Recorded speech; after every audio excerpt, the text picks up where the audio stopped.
तो प्यारे छात्रों, आपको अभी तक एसएसटी में हिस्ट्री में एक चैप्टर का यूरोप में राष्ट्रवाद का वीडियो का एक अपलोड किया गया था, जिसमें अपने बच्चों ने बहुत पसंद किया और बहुत उसे देखा। दूसरा, आज हम लोग, अब आपको पता होना चाहिए एसएसटी में आप 4 सब्जेक्ट पढ़ते हो। एक हिस्ट्री पढ़ते हो, ज्योग्राफी पढ़ते हो, पॉलिटिकल साइंस और इकोनॉमिक्स है। और ज्योग्राफी में इसमें 2 बुक आते हैं। एक तो आपका ज्योग्राफी हो गया और एक आपदा जो डाइजेस्टर मैनेजमेंट चैप्टर है, लेकिन छोटे-मोटे चैप्टर है, आसान चैप्टर है, उसमें तकलीफ नहीं होती है। इनफैक्ट आप देखो तो पूरा ज्योग्राफी ही आसान है। मैं बोलता हूँ थोड़ा आप हिस्ट्री में मेहनत करना, क्योंकि हिस्ट्री में बहुत सारे घटनाएँ हैं, उसको अच्छे से पढ़ना है। और बाकी एसएसटी में जितने सब्जेक्ट हैं, सिर्फ चाहोगे तो बिना कोचिंग के, बिना किसी की सहायता से, सिर्फ आपके पास एनसीईआरटी होनी चाहिए, आप फुल ऑन फुल स्कोर कर सकते हो। देखो यहाँ भी अगर मैं आपको पढ़ा के जाऊँगा, फिर भी थोड़ा आपको आसान मिलेगा, लेकिन आपको ये एफर्ट लगाना पड़ेगा, फिर से आपको ही रीड करना पड़ेगा, इस बातें को आपको ही याद रखना पड़ेगा, है ना? चलो, हम ज्योग्राफी में शुरू करते हैं पहले चैप्टर, जिसका नाम है संसाधन। और ये बहुत लंबा चैप्टर है संसाधन। तो इसको हम लोग क्या करेंगे, छोटे-छोटे पार्ट में पढ़ेंगे। तो मेरे पास एक बुक है जो थोड़ा पहले से फटा हुआ है, तो मैं क्या करता हूँ, आपको बुक को मैं थोड़ा पीडीएफ से दिखाता हूँ। तो इस बुक को मैंने क्या किया है कि पीडीएफ के माध्यम से आपको ला दिया हूँ कि देखो ये बुक थोड़ा पहले से थोड़ा फटी-उटी है, तो थोड़ा आपको इसमें कुछ वर्ड नहीं मिल पाएंगे सही-सही। तो पुराना बुक है, किसी बच्चे ने इसे ढंग से नहीं रखा है, तो उनका बुक का ये असर हुआ है। आप तो बुक से प्रेम करोगे, बुक को अच्छे से ढंग से रखोगे। ज्योग्राफी, तो पहले हम लोग ऐसा करते हैं, तो कुछ पहले डिटेल्स पढ़ लेते हैं बुक के बारे में। मैं देखता हूँ कि आपके लिए नोट्स में मैं क्या बनाया हूँ। चलो तो पहले हम लोग क्या करते हैं, ज्योग्राफी के बारे में जान लेते हैं, ये बुक है क्या, इसकी डिफिनीसन क्या है, ठीक है। फिर हम आएंगे अपने चैप्टर पर। तो पहले आप ये नोट्स में, आप अपने नोट्स में आपको लिखने हैं, तो लिखने से पहले आप समझते चल दिए, फिर उसको लिख लीजिएगा। मैं पूरा पेज छोड़ दिया हूँ, आपको दिख रहा होगा स्क्रीन पे। भूगोल यानी ज्योग्राफी, पहले तो बहुत बच्चे अपने बिहार बोर्ड में ऐसे भी होते हैं जिनको बुक का नाम इंग्लिश में पता नहीं होता। आपको सारे बुक का नाम इंग्लिश में पता होना चाहिए। भूगोल के ना देखो, भूगोल के नामकरण एवं इस विषय को प्राथमिक स्तर पर व्यवस्थित स्वरूप प्रदान करने का श्रेय यूनान के निवासियों को जाता है। जितने यूनानी लोग थे, उनको ज्योग्राफी को, मतलब उनके जितने यूनान वासी हैं, सबको इसका श्रेय दिया जाता है ज्योग्राफी को, मतलब सही ढंग से, मतलब स्टेबल करने के लिए। और ज्योग्राफी के जनक पूछा है तो आप हिकेटियस ने अपनी पुस्तक जस पीरियड्स अर्थात पृथ्वी का वर्णन में सर्वप्रथम भौगोलिक तत्वों का क्रमबद्ध समावेश किया था। यानी उनके जो नाम है हिकेटियस को आप बोल सकते हैं। हिकेटियस क्या है, ज्योग्राफी के जनक है। आपसे क्वेश्चन नहीं पूछे जाएंगे, लेकिन हम जिस चीज़ को पढ़ते हैं तो बड़ा थोड़ी सी जानकारी उसके बारे में अपने पास होनी चाहिए, बस इतना ही और कुछ नहीं। वर्तमान आधुनिक पूछा जाएगा कि मॉडर्न ज्योग्राफी फादर ऑफ कौन है, मॉडर्न ज्योग्राफी के फादर कौन है, तो एलेक्जेंडर वान हम्बोल्ट, ठीक है, अलेक्जेंडर वान हम्बोल्ट, ठीक है।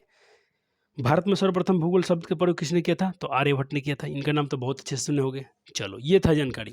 अब आते हैं अपने बुक के में, जो आपको एनसीईआरटी में पढ़नी है। अपने बुक में आपके सिलेबस में क्या पढ़ना है, एक भी क्वेश्चन नहीं छूटेगा इस चैप्टर से। बहुत ईजी चैप्टर है, आप खुद से भी कर सकते थे, फिर से बोल रहा हूँ, लेकिन चलो हम आपको सहायता करने के लिए आए, थोड़ा सा हेल्प कर देते हैं, ताकि आपको और जल्दी सब बातें याद हो जाए, या आपको पढ़ने में थोड़ा इंटरेस्ट मिलने लग जाए।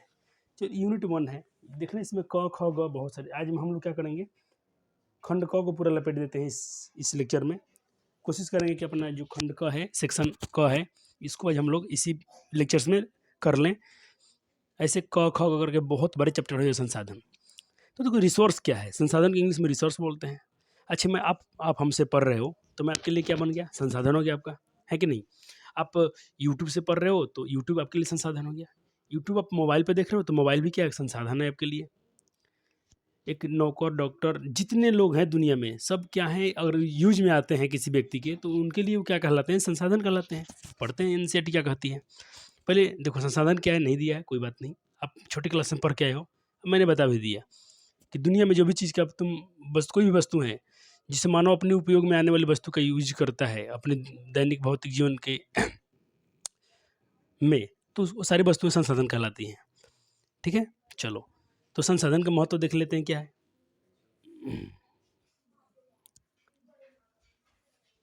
किताब क्या कहती है संसाधन के बारे में, कहता है कि आप अपने अनेक पुस्तक वस्तुओं को उपयोग करते हैं, उपयोग में आने वाली सभी वस्तु संसाधन है। यहीं पर डिफिनीशन लिख दिया है, उपयोग में आने वाली सभी वस्तुएं। उपयोग में क्या आती है, कलम, पेन, गाय, भैंस, शिक्षक, डॉक्टर, सब लोग हम यूज करते हैं ना, सबको थोड़ा बहुत।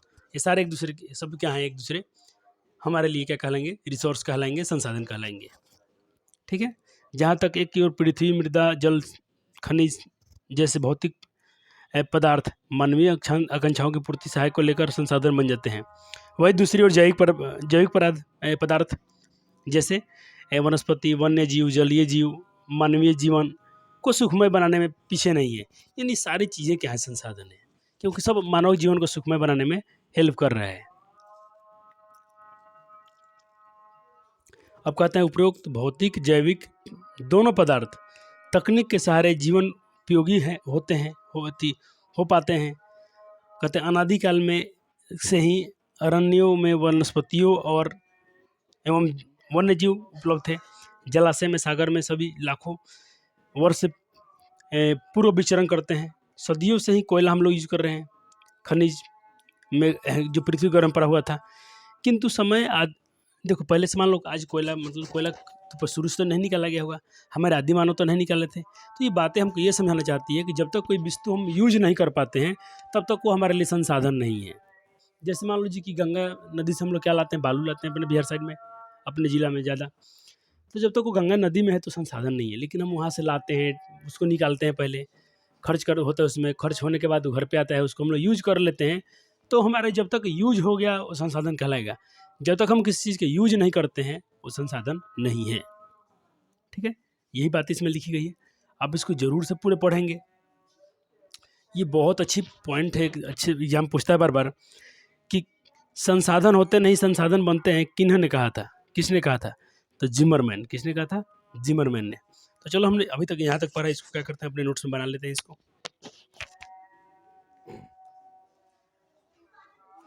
पहले तो आपने इसको जरूर कर लिया होगा, डिफिनीशन जो पढ़ाया था आपको। थोड़ा चलो, ये हो गया था। हाँ सर, हो गया था। आइए क्लास 10th के लिए हम शुरू कर रहे हैं। ज्योग्राफी, रिसोर्स एंड यूजेस, संसाधन और उसके उपयोग। संसाधन को परिभाषित कीजिए। बहुत बार क्वेश्चन देखो 2015 में पूछा गया था और वही पूछा गया है। मैंने पूरा पढ़ा दिया आपको, लिख भी दिया हूँ, है ठीक है। चलो हाँ सर, जितना हमने पढ़ा वही लिखा है। अब देखो, मैंने यहाँ बताया कि संसाधन जो होते हैं, जैविक संसाधन भी होते हैं जिसको हम लोग बायोलॉजिकल रिसोर्स बोलते हैं। चलो, अब देखो, संसाधन होते नहीं संसाधन बनते हैं, किन्हीं का जीवन में। देखो, सारे मैंने पॉइंट लिख दिया है ना। हाँ सर, पूरा जितना आपने पढ़ाया, जितना हमने पढ़ाया नहीं, आपने पढ़ा। कोई पढ़ाने वाला विषय थोड़ी नहीं है। तो बच्चे ऐसे ही मजे मजे में चाहें तो थोड़ा कोई इंटरेस्टिंग बच्चा है तो हम लोग तो खुद से पढ़े थे, किसी की जरूरत नहीं पड़ा था, और हम लोग अच्छा स्कोर भी करते थे इसमें। ऐसा नहीं कि हम लोग की जानकारी कम होती थी। बस अब इसको शौक बना दिया गया, जो भी हम पढ़ेंगे सब टीचर से ही पढ़ेंगे। अब बच्चे खुद से पढ़ना बहुत कम कर दिए हैं, जो ये गलत संकेत है कहीं ना कहीं। चलो ओके, ये कुछ एक्स्ट्रा बातें हैं। कहते हैं जापान एक ऐसा देश है जहाँ पर, अब शायद थोड़ा आपकी बुक से ही पॉइंट है, हाँ बुक से ही पॉइंट है।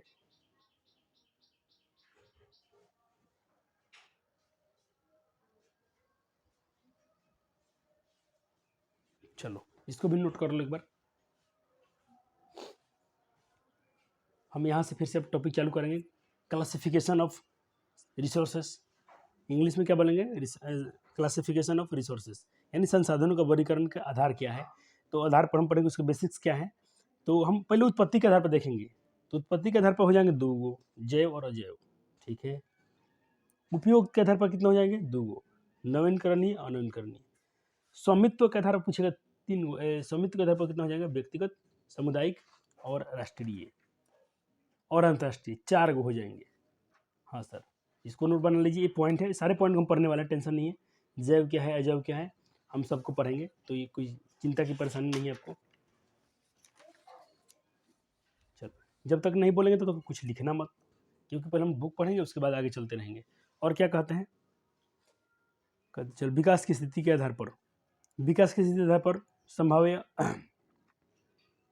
संभव्य विकसित भंडार और संचित। एक तो है कि संभव्य, जो संभावना है कि वहाँ पर कुछ निकलेगा, और एक संचित जो है तो लेकिन यूज नहीं हो पा रही, जो स्टोरेज है, ठीक है। देखो, किसी भी वस्तु का उपयोग ही उसे संसाधन बनाती है, एक पॉइंट है, बिल्कुल सही। संसाधन मुख्यतः 3 प्रकार के हो जाएंगे। एक तो हो जाएगा अपना कौन, प्राकृतिक संसाधन, मानव निर्मित संसाधन, और एक हो जाएगा मानव संसाधन। ठीक है सर, हाँ सबके पॉइंट बताया गया है। चलो अब उत्पत्ति के आधार पर देखो, अब बुक में ही तुम जाके पढ़ोगे, मैं थोड़ा एक पेज थोड़ा स्किप कर दिया हूँ, इसको थोड़ा पढ़ लेना, इसमें अच्छी कुछ बातें लिखी गई हैं, लेकिन यहाँ से आपका टॉपिक हेडिंग देखो, बहुत एनसेट ने बहुत अच्छा काम किया है इस बुक में कि कलरफुल इस्तेमाल किया है, जहाँ जहाँ कलर है उसको हेडिंग बना दिया है, तो बच्चे को थोड़ा बहुत आंखें जल्दी उस पर जाएगी नज़र। देखो पहले ही लिख दिया है संसाधनों का वर्गीकरण, आधार भी दिया उनका, उत्पत्ति के आधार पर जय बजाओ, उपयोगिता के आधार पर, स्वामित्व के आधार पर 1 2 3 4। ठीक है, ऑब्जेक्टिव पूछ ले तो स्वामित्व के आधार पर कितने संसाधन, 4 गो होते हैं, उपयोगिता के आधार पर 2 होते हैं, उत्पत्ति के आधार पर 2 होते हैं, है ना। एमसीक्यू में काम करेंगे सारे पॉइंट्स। चलो अब देखो फ्लो चार्ट के द्वारा भी इनसे समझाने की कोशिश की है। अब विकास के आधार पर एक परसंभाव्य विकसित, परसंभाव्य विकसित, भंडार और संचित। कहते हैं परसंभाव्य विकसित और भंडार या संचित, भंडार और संचित ये इतने हैं।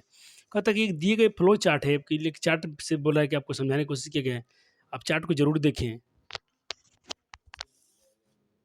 चलो इस चार्ट को देखते हैं तो ऐसे दिया है, संसाधन होता है 2 प्रकार के, प्राकृतिक और मानव, यानी नेचुरल और आर्टिफिशियल। प्राकृतिक हो जाते हैं ऐसे, देखो नवीनकरणीय, अनवीनकरणीय। हाँ सर समझ में आ रहा है, देखो फ्लो चार्ट ना बिल्कुल बनाना तुम, इसमें क्या सारा आंसर छिप गया, इसी में आ गया। अब देखो मानव का जो हो जाएगा 2 एक संरचनाएं एवं संस्थाएं, और एक हो जाएगा मात्रा और गुणवत्ता, बस इतना ही पर सिमट गया। लेकिन देखो ये बढ़ते चल गया है, एक था नवीनकरणीय, एक था अनवीनकरणीय। अब नवीनकरणीय फर्दर 2 भागों में डिवाइड हो गया, एक सतत अथवा प्रवाह जैसे पवन जल, और एक था जैव, एक था सतत प्रवाह और एक था जैव। अब जैव में 2 बदल गया, एक प्राकृतिक संसाधन, एक वनस्पति, एक वन्य जीव संसाधन। और अनवीनकरण के भी 2 बांटा है 2 भाग में, एक पुनः चक्रीय, एक अचक्रीय। पुनः चक्रीय में जैसे धातु दिया है, और अचक्रीय जो नहीं दोबारा बन पाएगा, जैसे कि जीवाश्म ईंधन। ठीक है ना, ये सब क्या है, पूरा इसको जरूर तुम डायग्राम बनाना अपने नोट्स में। ठीक है, तो आपको नोट्स में बनाने ही पड़ेंगे, बनाओगे तो पूरा सब अब सबको पढ़ लेते हैं। ठीक है, चलो आपने कहाँ तक लिख लिया था, हाँ यहाँ तक नोट्स बन गया था। हाँ सर जब पढ़े वही। चलो उत्पत्ति के आधार पर क्या दिया, जैव संसाधन, वैसे संसाधन जिसमें जीवन पाया जाता है, जिसमें लाइफ होती है, जैसे पेड़ पौधा में लाइफ होता है, जीव जंतु, मनुष्य, जो मतलब समझ लो लिविंग, जो जीवित है, साफ शब्दों में बायो के भाषा में क्या बोलेंगे, लिविंग। अजैव जिसमें जीव नहीं हो, वैसे संसाधन जिसमें जीव नहीं पाया जाता है, जैसे चट्टान, धातु, ये लोग जीव थोड़ी पाते हैं, ये लोग डेवलप थोड़ी करते हैं। आपको हमने बायो में पढ़ा था ना, लाइफ के जीवी के लिए, जीवित जो लिविंग ऑर्गेनिज्म उनके होते हैं MRS ग्रीन, उससे मालूम चलता है जो मूवमेंट करते हैं, जो रेस्पिरेशन करते हैं, जो MRS, इससे आपको था क्या याद नहीं आ रहा है, और जी से था ग्रोथ, डेवलपमेंट। ठीक है, इजेशन, ऐसे मतलब जो भी मतलब सजीव के लक्षण है ऐसा दिया था। अब आ जाओ तुम यहाँ पर उपयोगिता के आधार पर।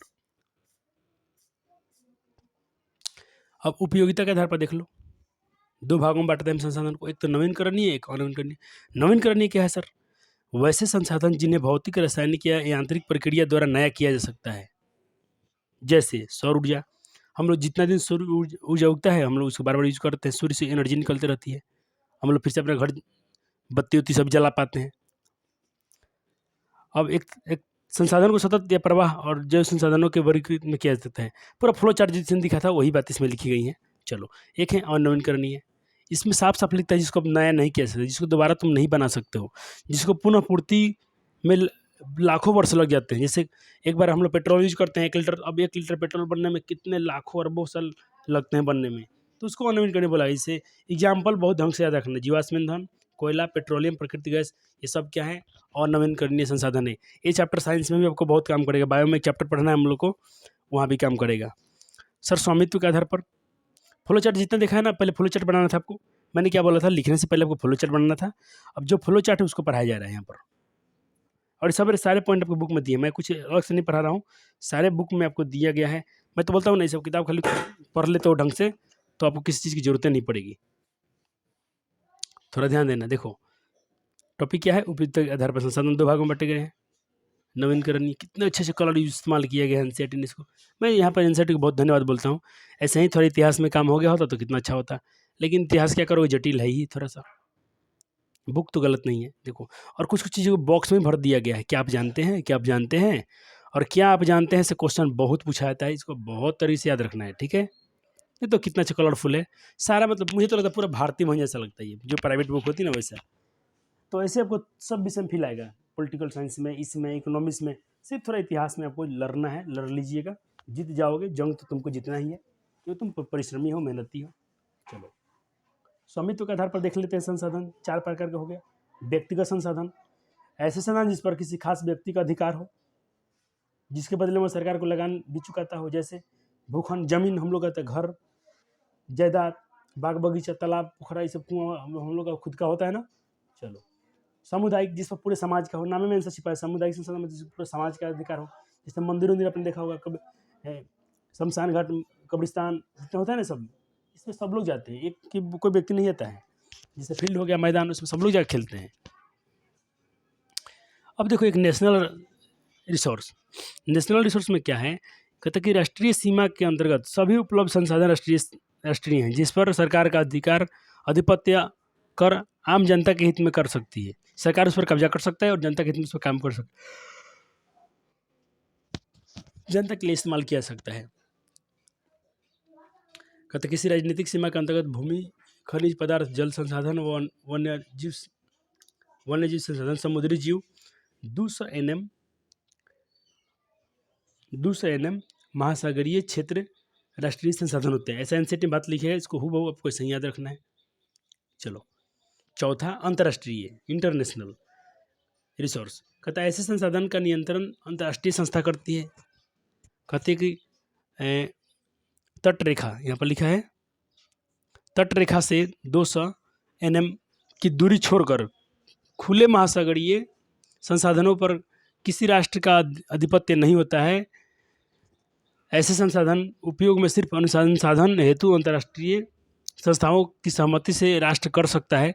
कोई राष्ट्र को और यूज करना हो, जितना एरिया बताया है, समुद्री तट से 200 NM महासागरीय क्षेत्र तक राष्ट्र का अधिकार नहीं होता, लेकिन राष्ट्र चाहेगा तो उन संस्थाओं से, अंतर्राष्ट्रीय संस्थाओं से पूछ कर कुछ उसमें से इस्तेमाल कर सकता है। वैसे चीज़ को बोलता है अंतर्राष्ट्रीय संसाधन। अब चलो अब बोलते हैं फिर यहाँ पर विकास और सतत पर भी, विकास के स्तर पर भी संसाधन को 4 भागों में बांटा गया है। कौन कौन सर? मैं देखो सारे चैप्टर के क्या करता हूँ, एक एक लेक्चर देता हूँ आपको, ताकि बच्चे मेरा पढ़ना शुरू कर दें।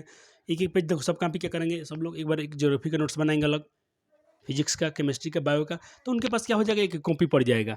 उसके बाद क्या होगा, उनको अब एक आइडिया मिल जाएगा कि सब चैप्टर को भी थोड़ा थोड़ा पढ़ लेंगे, तो उनको एक मतलब जानकारी मिल जाएगी कि हाँ ये सब बुक हैं, इतने बुक हमको पढ़ने हैं। अब बाकी विद्यार्थी ईमानदार होगा ना, धीरे धीरे वो शुरू करते रहेगा। कभी तुमको कछुए की तरह चलना है, धीरे धीरे पढ़ते रहो, पढ़ते रहो, पढ़ते रहो। मैं पूरा दिन रात आपके लिए करके रखा हूँ, जैसे जैसे हमें समय मिलता जाएगा मैं आपके लिए उसका नोट्स बना के आपको प्रोवाइड कर दूंगा। इतना हम पे तो भरोसा कर सकते हो कि नहीं? हाँ सर कर सकते हैं, तो बिल्कुल करना भाई। आपको हम पूरा इस पर पूरा जान लगा देंगे हम, कि कोई बच्चा मेरा पढ़ के हमसे टॉपर बन जाए तो अपनी ही मतलब मेहनत सक्सेसफुल हो जाएगा। देखो एक तो है संभावित संसाधन, की संभावना है कि संसाधन है वहाँ पर हो सकती है। कहते ऐसे संसाधन जो किसी विशेष क्षेत्र में तो मौजूद होते हैं, लेकिन जिससे उपयोग में लाए जाने की संभावना रहती है, मगर उसका उपयोग अभी तक नहीं किया जा सकता है, किया गया है। जैसे हिमालयी क्षेत्र का खनिज, जिनका खनन खुदाई में देखो क्या है ना, कि बहुत गहरा खोदना पड़ता तो मिलेगा, तो महंगा हो जाता है। उसी प्रकार गुजरात के, राजस्थान में, गुजरात क्षेत्र में पवन ऊर्जा, सौर ऊर्जा की संभावना बहुत है, लेकिन क्या है कॉस्ट बहुत ज़्यादा लग जाएगा वहाँ पर, इसीलिए अभी तक उसका यूज नहीं हो पाया है। अब देखो अपवर्जक क्षेत्र क्या होता है। अच्छा सर आपने NM लिखा था ना, NM, तो देखो इसका इंग्लिश, इसका पूरा नाम होता है nautical mile, nautical mile. Nautical mile को NM बोला जाता है, ठीक है। देखो मैं जितना जानकारी मिलता है उतना कोशिश करता हूँ बच्चे को दे दिया जाए, तो आपको टेंशन की जरूरत नहीं। जितना एनसीईआरटी में है तो उसको तो इनफ, मैं पूरा फुल कराऊंगा। अब तुम बुक पढ़ के देखना, बुक का ही सारा पॉइंट इसमें करके दिया गया है, तो आपका नोट्स भी बन गया शुद्ध बन गया, साफ सुथरा बन गया, बस। अब थोड़ा थोड़ा बुक रिवाइज करते रहो, क्या क्या क्वेश्चन पूछेगा इसमें भी मैं काम किया हूँ। देखो तुम बुक पढ़ते हो, तुमको थोड़ा आइडिया नहीं मिलता ना, सर कैसे क्वेश्चन होंगे, क्या होगा, हमको आंसर कैसे लिखने हैं, है तो कि होता कि नहीं। तो उसको दूर करने के लिए मैं नोट्स बनाया हूँ, और कुछ नहीं। चलो, नोट किया आपने? हाँ सर, नोट हो गया। चलो, अब दूसरा है विकसित संसाधन। देखो बीच बीच में जो स्टार दिया हो ना, इस तरह एक्स्ट्रा पॉइंट है। सिर्फ आपको संभावित संसाधन के बारे में लिखना है तो इतना ही काफ़ी है, बहुत ज़्यादा है, लेकिन कुछ एक्स्ट्रा पॉइंट है आपके ऑब्जेक्टिव के लिए है। चलो, विकसित संसाधन यानी डेवलप रिसोर्स क्या है? कहता कि ऐसे संसाधन जिनका सर्वेक्षण के बाद उपयोग हेतु मात्रा एवं गुणवत्ता का निर्धारण हो चुका है। पूर्व में भी यह बताया जा चुका है कि संसाधनों का विकास तकनीक और उनकी संभवता पर निर्भर है। इसे बोलते हैं विकसित संसाधन। बुक में भी यही बात लिखी गई है। अब तुम मेरे साथ साथ बुक भी पढ़ना है। देखो जितना तुम पढ़ते जा रहे हो ना, सारी चीज़ यहाँ लिखा गया है।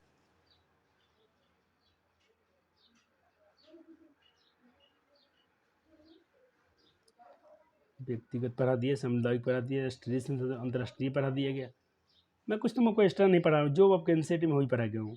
यही है डेवलप रिसोर्सेस, विकसित संसाधन, ठीक है। हाँ सर, अब पढ़ना है हमको भंडार संसाधन। जो संचित कोष है, ये भंडार है, स्टॉक जो है, क्या बोलते हैं, स्टोर है, स्टॉक है। ऐसे संसाधन जो पर्यावरण में उपलब्ध तो होते हैं तथा मानवीय आवश्यकताओं की पूर्ति में सक्षम हैं, लेकिन उच्च तकनीक इन हाई टेक्निक के अभाव में भंडारित संसाधन के रूप में देखा जा सकता है, जैसे जल, हाइड्रोजन, ऑक्सीजन। ये सब क्या है, अभी तक मतलब इसको यूज नहीं किया जाए कि किसको मतलब क्या है भाई, हाई टेक्निक लगती है इसमें, लेकिन ये भी रिसोर्स है, संसाधन है, संभावना है इस सब का।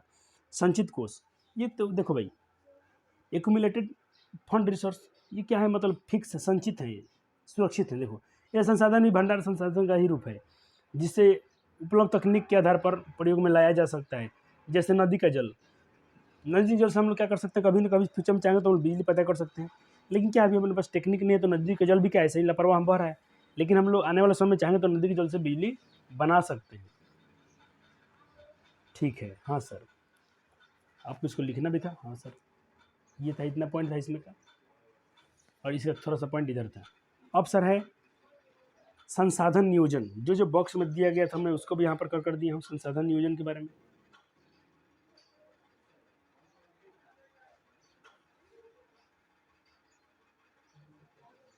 चलो, देखो कहते संसाधनों का मतलब कहता है कि विवेकपूर्ण उपयोग ही संसाधन नियोजन है। विवेकपूर्ण मतलब दिमाग से यूज करना है। अच्छा मान लो कि हमको पता है कि बिजली, पेट्रोल, डीजल सब क्या है, इससे क्या होता है, हमारे बिजली यूज करते हैं तो क्या है, कोयला से उसमें इस्तेमाल होता है, तो कोयला खत्म होने वाला है, तो हमको बिजली का जब जरूरत नहीं तो हम लाइट बंद कर देना चाहिए। यानी हम लोग आवश्यकता अनुसार ही किसी चीज़ को, संसाधन को खत्म करें, तो इसको बोलते हैं कि भाई हम लोग एक नियोजन, एक हमारे पास क्या है, प्लान की तरह हम लोग किसी चीज़ का इस्तेमाल कर रहे हैं, और ऐसा करना भी चाहिए। कहते हैं झारखंड, मध्य प्रदेश, छत्तीसगढ़ आदि प्रदेशों में जहाँ खनिज कोयला का प्रचुर भंडार है, लेकिन फिर भी क्या उसको हम लोग एक प्लान से यूज करना चाहिए। बिहार में चूना पत्थर एवं पायराइट्स जैसे खनिज प्रचुर मात्रा में क्या है, अवेलेबल है। संसाधनों का संरक्षण, उनको बचाना क्यों जरूरी है, क्यों सुरक्षित करना। संरक्षण का मतलब होता है किसी चीज़ को बचा कर रखना। संभाव्य एवं संस्कृति के विकास में संसाधनों की अहम भूमिका है, अतः संसाधनों का नियोजित एवं विवेकपूर्ण उपयोग ही संरक्षण कहलाता है। सर क्या अच्छी बात है। हाँ देखो, प्राचीन काल से ही संसाधनों का संरक्षण हेतु कुछ सामाजिक सुधार काम भी किए गए थे। आपने कभी कभी पढ़ा होगा कि जो पुराने इतिहासकार थे, जो पुराने व्यक्ति थे, कहीं ना कहीं वो पर्यावरण को बचाने के लिए बहुत जंग लड़े थे। जैसे उसमें कुछ व्यक्ति का नाम आता है, जैसे महात्मा गांधी ने एक बात कहा था कि हमारे पास पेट भरने के लिए बहुत कुछ है, लेकिन पेटी भरने के लिए कुछ नहीं है कि नहीं। इसीलिए संसाधन को धन बताए थे, इसको इस्तेमाल कदे हिसाब से करो। पेट भरने के लिए बहुत कुछ है, खा लेंगे पी लेंगे, लेकिन पेटी भरने के लिए बहुत कुछ नहीं है अपने पास। मेधा पाटेकर ने क्या कहा था, बहुत अच्छा पॉइंट है, पूछा गया बोर्ड में कि नर्मदा बचाओ आंदोलन अभियान किसका आंदोलन है, किसके नेतृत्व में हुआ था, चाहे इसके नेता कौन है। तो मेधा, इसको तुम ऐसे तो मैं कलरफुल से लिख दिया हूँ, तुम्हारा नज़र ऐसे ही पड़ जाएगा, फिर भी स्टार लगा सकते हो। संदीप पांडे ने क्या बोला था, जल वर्षा संचय। देखो जल वर्षा संचय तुम कैसे कर सकते हो? मैं तो देखो मैं खुद सोचा हूँ कभी आने वाला समय में ऐसा कुछ करके दिखलाऊँ, तुम करो यार। देखो मेरे घर पे पास तुम जानते ही हो कि थोड़ा आस-पास मेरे पास जगह नहीं है, लेकिन मैं तुमको बता रहा हूँ तुम क्या करना, जैसे आपका घर है, तो हम लोग घर में देखते हैं कितने बोमा रहता है बारिश के दिन में, घर में बहुत सारा बोमा लगाते हैं ना, जहाँ से पानी निकलता है बारिश में, तो हम लोग बहुत जगह-जगह चारों तरफ हम लोग बोमा लगाते हैं। पता है इससे नुकसान क्या होता है? चारों तरफ पानियाँ बह जाती हैं और वो पानी कोई काम का नहीं होता है। तो आपको क्या करना चाहिए? मैंने खुद अपने आँखों से देखा है, बाहर में ऐसे लोग बहुत बहुत टेक्निकल लोग हैं वहाँ पर, अच्छे काम कर रहे हैं, हमको भी करने चाहिए। देखो हमको क्या करना चाहिए, सारे घर को ऊपर से हम पूरा बाउंड्री मार दें, चारों बगल से छत को पैक कर दें, एक जगह बोमा खुला खड़े छोड़ें, और छोड़े नहीं, वहाँ से एक पाइप एक लगा दें और उसमें हम थोड़ा पाइप डाल दें। और क्या करें, घर के पास आपके पास मान लो थोड़ा सा मतलब घर के पीछे आपके पास ज़मीन है, आजू बाजू में आपका आपका खुद का आपका ज़मीन है, तो आप क्या कर दीजिए, बोर करा दीजिए। तुम ऐसा करके देखो प्यारे बच्चों, तुम फ्यूचर के मतलब भगवान कहलाओगे, तुम एक अच्छा ईश्वर कहलाओगे, तुम एक अच्छे व्यक्ति कहलाओगे, गुड पर्सन कहलाओगे, क्योंकि तुम बहुत जीव लोग को तुम जीवन देने जा रहे हो। पता है इससे क्या फ़ायदा होगा? देखो मेरे पास तो ज़मीन नहीं, मैं नहीं कर पा रहा हूँ, तुम करके देखो ऐसे बहुत, इसमें ज़्यादा कुछ खर्च नहीं है। चारों बगल से हम लोग का घर, तो मान लो हम लोग बाउंड्री होती है, हमें बीच-बीच में जो बोमा है उसको खाली बंद कर देना है। सारे को क्लोज़ कर देना है, एक को रखना है ओपन और उसमें पाइप डाल देना है, और घर के आस-पास में एक बहुत गहराई में हम लोग को खुदवा देना है, मतलब मिट्टी खुदवा देना है कि कुआँ की तरह बन जाए, और उसमें क्या करना है, उसी पाइप को डाल देना है और ऊपर से कवरिंग करा देना है कि कोई बच्चा उसमें गिरे नहीं, है ना? अब देखो सर इसके फ़ायदे बताओ सर? हम बताते हैं। देखो पानी तुम्हारा बारिश में आया, देखो ईश्वर ने हमको दिया था जल, लो इसको मानो यूज़ करो। हमने क्या किया, उसके ऊपर ध्यान नहीं दिया। बारिश का पानी ऐसे ही पड़ा है ज़मीन पे, मिट्टी पर पड़ता है, और सूरज आया, मतलब सूर्य के प्रकाश आया, उसका वाष्पीकरण हो गया। फिर कहाँ चला गया? फिर भाप बन के आसमान में चला गया। अरे भगवान ने हमको दिया, फिर भगवान हमने उसको, मतलब उसको हमने इस्तेमाल नहीं किया। तो फिर तो हम लोग तरसेंगे एक दिन पानी के दिन, देखते हो सब लोग को पानी खरीदना पड़ रहा है हर चीज़ के लिए। अब देखो तुम ऐसा करते हो तो क्या, देखो पूरा 1-2 महीना बारिश चलती है मस्त, सारा पानी आपका उसमें जाएगा। मान लो करोड़ों, अरबों, खरबों टन पानी आपका उसमें जाएगा। और देखो उसमें का सारा पानी तो इवेपोरेशन नहीं हो पाएगा, क्योंकि उसमें तुमने ढक दिया है, पानी अंदर है आपका। चलो मानते हो तुम नहीं ढकते हो, तो खाली जाली लगवा दो ऊपर से, ठीक है? ऊपर से जाली लगा दो और उसमें आपका पाइप का नल है, उसमें आपने कनेक्शन कर दिया है, पानी डायरेक्ट बारिश का पानी उसमें जा रहा है। अब बारिश का पानी शुद्ध होता है भैया। अब पानी जाएगा तो देखो माटी में, आपने पढ़ा होगा मिट्टी में बहुत सारे लेयर पाई जाती हैं, मतलब छन्नी की तरह है। अब क्या होगा, पानी छनते छनते छनते छनते भूगर्भ, धरती माता के गर्भ में, पेट में चला जाएगा पानी। वही पानी तो हम लोग डेली निकाल के पी रहे हैं। तो आप ऐसा करो, मेरे पास देखो, मेरे पास इतने बच्चे पढ़ते हो, बहुत सारे बच्चे मेरे क्लास देखते हो, इसमें से 2 4 10 15 20 जो भी बच्चे करना का ऐसा काम कर देंगे, तो समझो कि ये विषय पढ़ाने का सक्सेसफुल फ़ायदा हो गया। अच्छा आपको समझ में आता है, हम लोग समझते हैं क्यों कि ये इतने सारे विषय क्यों बनाए गए हैं? देखो दुनिया में हर प्रकार के लोग, कुछ बच्चा देखो इसमें से डॉक्टर बनेगा तो उसके लिए बायोलॉजी हो गया, कुछ बच्चा मान लो थोड़ा वैज्ञानिक बनेगा तो उसके लिए केमिस्ट्री है, फिजिक्स है, कोई बच्चा मान लो कि एक अच्छा नागरिक बनना चाहता है तो उसके लिए अपने इकोनॉमिक्स है, नागरिक शास्त्र है, पॉलिटिकल साइंस है। कुछ बच्चे को थोड़ा और इस सृष्टि की जानकारी है, वो कुछ करना चाहता है तो उसके लिए बायोलॉजी क्या जियोग्राफी है। और कोई व्यक्ति मतलब एक आदर्श अच्छा व्यक्ति बनना चाहता है, संस्कृत है, हिंदी है, उर्दू है। ये सब विषय क्यों बनाए गए हैं इतने सारे? कहीं न कहीं सब बुक से आप व्यक्ति थोड़ा-थोड़ा सीखिएगा, तब एक तुम मैच्योर परफेक्ट मैन बनोगे। तो सब विषय पढ़ो, कुछ थोड़ा हिंदी से ज्ञान ले लो, कुछ संस्कृत से ज्ञान ले लो, कुछ उर्दू में पढ़ते हो तो उसमें से ज्ञान हासिल करो, और उसको जीवन में अप्लाई करो। देखना तुम कितने अच्छे, सुंदर, सुशील, एक शांत व्यक्ति बन जाओगे। मतलब दुनिया आपकी तारीफ़ करेगी, घरवाले, हम लोग खुद, सब लोग आपकी तारीफ़ करेंगे। फिर अगर समझो कि ऐसे अब जैसे बहुत सारे बच्चे दुनिया में हो जाएँ, तो पूरा देश का तारीफ़ होगा। फिर हम सब देश वाले अच्छे हो जाएँगे, तो दूसरा देश वाला हम लोग का तारीफ़ करेगा कि नहीं करेगा? कि भाई यहाँ के लोग कितने परफेक्ट हैं, कितने एक्यूरेसी वाले हैं, कितने स्टेबल लोग हैं, है कि नहीं? चलो, तो कुछ व्यक्ति का नाम आया तो मैंने भी आपको अच्छा नाम करने के लिए आपको कुछ आइडिया दिया हूँ, काम ज़रूर करना इस पर। चलो, गांधी जी मशीन द्वारा उत्पादन के घोर विरोधी थे। मशीन से जितना हम लोग उत्पादन करते हैं ना, गांधी जी के बहुत विरोधी थे। बात सही भी है। अच्छा मान लो हमको मिट्टी खोदना है, कुछ भी करना है, हम लोग क्या लगाते हैं, मशीन लगाते हैं। पता है कितने लोग का रोजगार खत्म हो जाता है इससे? चलो, अगला पॉइंट क्या है, संसाधन के संरक्षण बचाव के लिए अंतर्राष्ट्रीय पर कई सम्मेलन हुए। देखो एक है हुआ क्लब ऑफ रोम।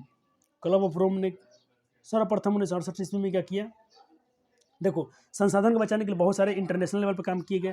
पहला क्या हुआ, क्लब ऑफ रोम हुआ, कब हुआ, 1968 में हुआ। ठीक है सर, बहुत अच्छे पॉइंट अपने बना दिए हैं, बहुत जल्दी हमको समझ में आ रहा है। हाँ सर, लेकिन आपको एक वार्निंग है कि आपको एनसीईआरटी पढ़नी है। ऐसा नहीं हो सकता मेरे कुछ पॉइंट डेट हमसे मिस्टेक लिखा गया हो, कुछ लिखा गया हो, आपको पढ़ने ही पढ़ने हैं। हाँ सर हम पढ़ लेंगे, बिल्कुल पढ़ लेंगे। 1972 ईस्वी में शमशेर, देखो 1972 में शमशेर की पुस्तक स्मॉल इज ब्यूटीफुल में इससे संबंधित गांधी जी के विचार भी प्रकाशित किए हुए थे, पब्लिश हुए थे। 1987 में ब्रांटलैंड आयोग द्वारा प्रस्तुत प्रतिवेदन भी था इसमें। और क्या प्रतिवेदन में था भाई? अब आपसे क्वेश्चन पूछा जाए, डाकुओं की अर्थव्यवस्था किसे कहते हैं, क्वेश्चन आपसे पूछ ले, आपके आंसर सामने आपके सामने है। मानव एवं तकनीक की शोधनात्मक दोहन प्रवृत्ति को ही डाकुओं की अर्थव्यवस्था यानी रॉबर्स इकोनॉमी कहा जाता है। पर्यावरण दिवस बहुत बार पूछा गया है, आपके टिप पे होना चाहिए, ओठ पे होना चाहिए, 5 जून को मनाया जाता है। क्यों भाई? लिखा गया है सामने। पर्यावरण संरक्षण ने तो प्रथम स्टॉकहोम में विश्व स्तर सम्मेलन, विश्व शिखर सम्मेलन 1972 ईस्वी में आयोजित हुआ। इसी सम्मेलन को बाद में प्रत्येक वर्ष 5 जून को पर्यावरण दिवस में मनाया जाने लगा। पहले किसे मनाया जाता था? पहले विश्व शिखर सम्मेलन के रूप में 1972 में मनाया जाता था। बाद में इसे क्या किया गया? 5 जून को मनाया जाने लगा, जिसको पर्यावरण दिवस हम लोग बोलते हैं। इन्वायरमेंट डे है, और पर्यावरण है तो हम हैं, नहीं है तो नहीं है। ये सारे पॉइंट सबसे बोर्ड पूछते हैं। पृथ्वी सम्मेलन का पूछा होता है। तो देखो भाई, इनका होता है, ये टॉपिक खत्म हो गया क्या क वाला? चलो तुम थोड़ा नोट कर लो, सारे पॉइंट तो बना के लिख दिया हूँ। हाँ चलो, बहुत अच्छे। सारे बुक में आपको दे रखे हैं ये चीज़ें। हो गया। प्रथम पृथ्वी सम्मेलन पूछेंगे तो बताना 3 से 4 जून 1992 के रियो डियो जेनेरो ब्राज़ील में किया गया, जिसमें विकसित एवं विकासशील देशों के लगभग 178 प्रतिनिधियों ने भाग लिया। इस सम्मेलन को ग्लोबल वार्मिंग, वन संरक्षण, जैव विविधता कार्यक्रम 21 यानी एजेंडा 21 एवं रियो घोषणा पत्र पर समझौता हुआ। यहाँ पर कार्यक्रम आपको पूरा दिख रहा है ना? हाँ सर दिख रहा है।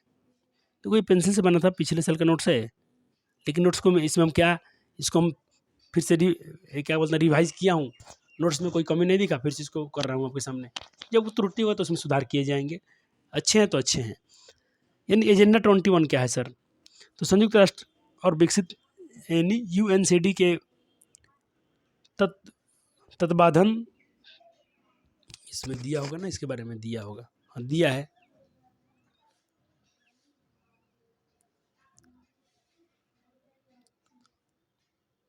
हाँ तत्वाधान में दिया है। तत्वाधान में रियो डी जेनेरो सम्मेलन आपके बुक में दिया है। देखो ये सारे पॉइंट आपके बुक में दिए हैं, आप चाहेंगे तो वहाँ से भी लिख लेना, कोई ज़रूरत नहीं है कि आप यहाँ से ही लिखोगे, लेकिन एक बार पढ़ना जरूर। सारे आपको एकदम धराधर इसमें से जितना बॉक्स में, और बिहार बोर्ड तो पहले ही अनाउंस कर देता है बच्चों, ज़्यादा जितना NCERT की जो इंडेक्स वाले बॉक्स में है उसमें से क्वेश्चन ज़्यादा आपसे पूछे जाएंगे, तो तुम बाद में आकर घर पे हल्ला मत करना कि क्वेश्चन कहाँ से पूछ लिया गया है। विश्व पर्यावरण कोष की स्थापना की गई, ठीक है, यहाँ तक आपने लिख लिया। हाँ सर। अब चलो द्वितीय पृथ्वी सम्मेलन 23-27 जून 1997 को न्यूयॉर्क में हुआ, जिसमें प्रथम सम्मेलन के मूल्यांकन के लिए 5 वर्ष बाद आयोजित हुआ। इसे +5 भी सम्मेलन कहा था, क्योंकि 5 साल बाद हुआ था। तृतीय पृथ्वी सम्मेलन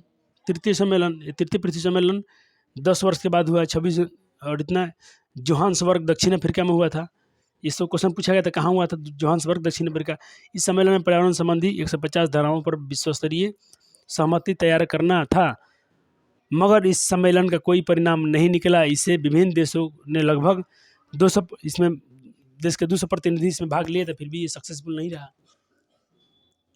चलो अब आपको पॉइंट बना दिया। प्रथम पृथ्वी सम्मेलन कहाँ हुआ था भाई? ब्राजील में, रियो डी जेनेरो में हुआ था। द्वितीय में अब तक समराइज कर दिया हूँ तीनों को एक साथ में, कि तुमको याद करने में तकलीफ नहीं होगी। इतना आपके लिए काम किया गया है, तो आपको तो वीडियो को लाइक और शेयर जरूर कर देने चाहिए। चलो क्योटो सम्मेलन आपके बुक में भी लिखा गया है, सारे वो जो बॉक्स है ना वहीं से लिखा गया है। एक बार लिख लेना पूरा क्योटो सम्मेलन पूरा मैं वहीं से नोट किया हूँ। इसमें ज़्यादा कुछ समझाने की चीज़ नहीं है, आपको सिर्फ पढ़ लेना है, इसके बारे में कुछ बातें याद रखनी है। यहाँ पर मैंने ट्रिया लिखा है समझौता। मैं वही थोड़ा वीडियो में देख रहा हूँ कि कुछ वर्ड तो साफ नहीं दिख रहा हूँ, पूरा सब सारे साफ दिख रहे हैं। अच्छा चलो क्वेश्चन मैं आपसे कराता हूँ, यहाँ से कभी कभी पूछ लेता है। देखो पर्यावरण प्रदूषण के लिए, ग्लोबल वार्मिंग के लिए कौन सा गैस उत्तरदायी है? तो देखो एक इसमें है HFC हाइड्रोफ्लोरोकार्बन, एक होता है CFC क्लोरोफ्लोरोकार्बन, ठीक है ना। ये ग्लोबल वार्मिंग के लिए बहुत उत्तरदायी है, बचाने के लिए जो किया गया था। इसमें इसमें कहता कि एक CO2 gas, methane gas, nitrogen gas, HCF होता है, CFC, हाइड्रोफ्लोरो क्लोरोफ्लोरोकार्बन। एक तो CFC, तो CFC नहीं है।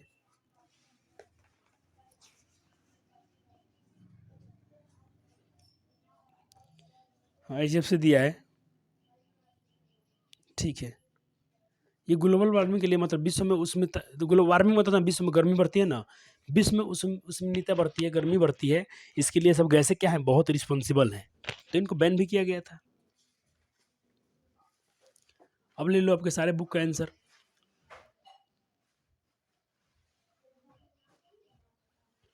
पहला प्रश्न क्या है, संभावी और संचित कोश में अंतर लिखिए।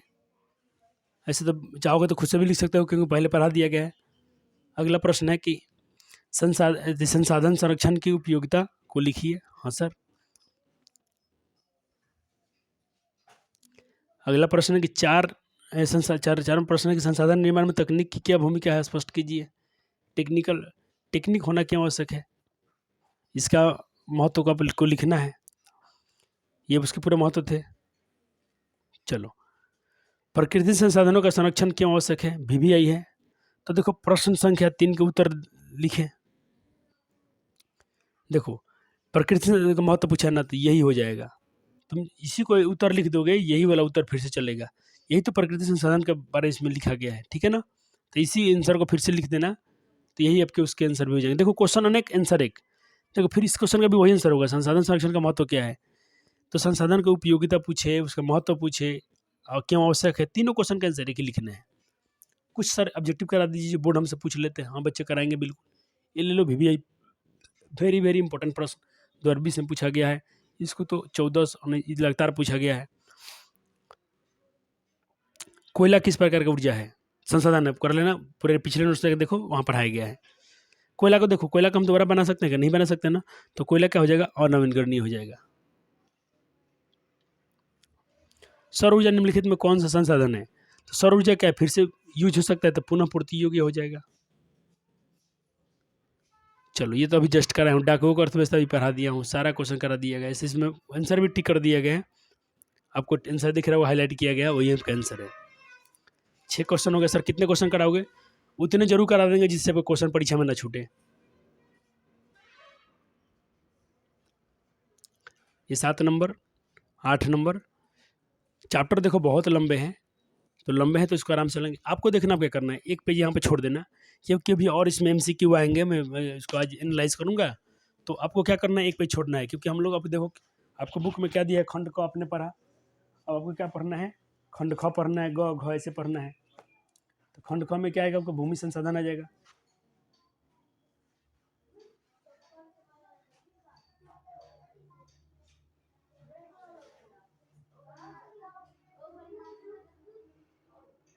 देखो अब सॉरी, अब आपका सॉरी, अभी आपका चालू होगा प्रकृति से, इतने तो आपको पढ़ा दिया गया, यहाँ तक सारे क्वेश्चन का आंसर भी करा दिया हूँ। इस पर आधारित जितने ऑब्जेक्टिव पूछ, देखो मैं वो कितना अच्छा काम किया हूँ। अभी बुक में कितना ऑब्जेक्टिव दिया है, देखो 1 2 3 4, इतना ही दिया ना। मैं वो कितना कराया हूँ टोटल, मैं वो करा हूँ 13। तो कहने का मतलब देखो, मैं आपको क्वेश्चन बैंक लेके साथ में चल रहा हूँ, तो आपको कहीं किसी बुक के पास जाने की जरूरत नहीं पड़ेगा, मैं आपको कंटेंट से ज़्यादा पढ़ा रहा हूँ, तुम्हें खुश होना चाहिए। अब हम कहाँ जाएंगे, अब हम पढ़ेंगे नेचुरल रिसोर्सेज के बारे में, प्राकृतिक संसाधन के बारे में, ठीक है। तो देखो बुक क्या कहती है, इसके नाम में से छिपा है कि प्राकृतिक संसाधन क्या हो गया। तो इसको हम चाहें तो फटाफट मैं आपको थोड़ा, आज पहला लेक्चर है तो मैं थोड़ा आपको अब एक आइडिया दे रहा हूँ कि थोड़ा तुम भी मेहनत करके आओ कि आपको समझ में ज़्यादा आए। चलो देखो, नोट्स है, नोट्स के लिए कोई चिंता की बात नहीं, मैं देखो पूरा प्रिपेयर किया हूँ, नोट्स में कोई कमी नहीं, देखो नोट्स मिल जाएंगे आपको भरपूर, देखो सारे हैं, ज्योग्राफी में बहुत नोट्स है। मैं चाहूँ तो इतना आपको पढ़ा सकता हूँ एक दिन में, लेकिन अभी समय का थोड़ा भावी है। इतना नोट्स अभी तक अवेलेबल है आपके पास, मेरे पास बना कर रखा हूँ ज्योग्राफी में।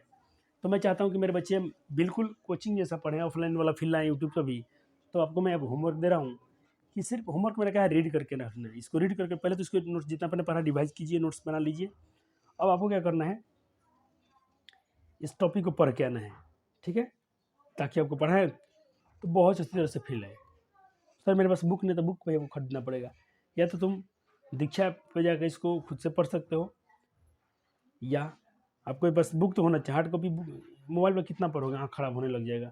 सबसे अच्छा बुक रीडिंग करो। बुक रीडिंग करने के बहुत सारे फायदे हैं। ये पूरा टॉपिक, हाँ, जो प्रश्न आंसर आ जाएगा तब छोड़ना है, यहाँ तक नहीं। मैं आपको पूरा बता के जा रहा हूँ कितना पढ़ लेना है। अब आ गया ना प्रश्न, बहुत इसमें से तो बहुत सवाल पूछता है, एकदम धुआं धुआं कर देना तुम।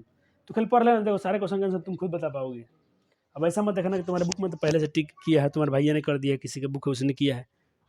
ये कम से कम क्वेश्चन इतना बार पूछा है, काली मृदा का दूसरा नाम क्या है, रेगुन मृदा है। जब पढ़ो तो आपको मिल जाएगा, बहुत बार क्वेश्चन पूछता है ये। इसको पढ़ लेना। अब तो ख हम लोग तीसरे लेक्चर में पढ़ेंगे। चाहे कोशिश करता हूँ कि क और ख दूसरे में लेक्चर में इसको ले लूँ, क्योंकि समय लेके आऊँगा उसमें। जब मेरे पास प्रॉपर 2 घंटा 1.5 घंटा समय हो तो दोनों लेक्चर आ सकते हैं साथ में। आज तो इंट्रोडक्शन था, तो इंट्रोडक्शन वाले वीडियो में समय लग ही जाते हैं। तो अब मैं थक सभी गया हूँ। चलो इसके लिए धन्यवाद। वीडियो अपलोड हो जाएंगे आपको, जैसे डेटा का थोड़ा इशू चल रहा है, नेट नहीं चल रहे हैं, जैसे शुरू हो जाएंगे ये वीडियो अपलोड कर दिए जाएंगे आपको। तो अब बच जाएंगे मेरे पास 2 विषय और शुरू करने वाले, जो अभी तक मैं शुरू नहीं किया हूँ, क्योंकि मैं तुम लोग का कर्ज भी तो खाया हूँ। बोलो सर आपको तो मैं हम महीना देते हैं, तो अब हमको क्यों नहीं पढ़ाएंगे सब विषय। तो आपको जो कर्ज खाए तो उसका अदा तो करना पड़ेगा हमको। मैं अपने तरफ से मेहनत करके हट जाऊँ, फिर उसके बाद तुमसे उसका वसूली किया जाएगा। चलो पढ़ते रहो, मुस्कुराते रहो, कभी डरना मत, घबराना मत। जहाँ चाह है वहाँ तो राह ही है। तो बिल्कुल आपकी चाह होनी चाहिए, तो राह तो बिल्कुल क्लियर ही हो जाएंगे आपके। चलो धन्यवाद, थैंक यू।